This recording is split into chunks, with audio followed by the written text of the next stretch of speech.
Hi guys, good morning po sa inyo lahat. Eto, gumagawa kami ng ganito, pinagawa sa amin nung kliyente namin.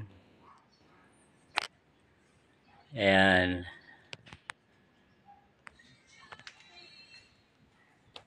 kanila yung balloons, kami lang ang nag-inflate. Ito lang ang sa kanila. O, galing pang ano yan, galing pang ibang bansa yan. Pinadala sa kanila at pinadala sa amin din, in-inflate namin. Ang hirap niyan, wala kaming spare, wala sila spare na ganyan, kaya inalalayan namin sa pag-inflate kasi pag pumunta kayo, wala na. Walang spare. So, okay na siya. Ayan. Number 2. Second birthday siguro to. Ayan.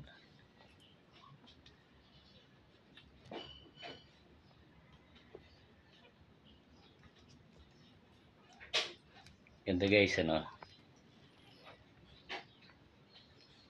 Okay guys, thank you. Ganito na lang.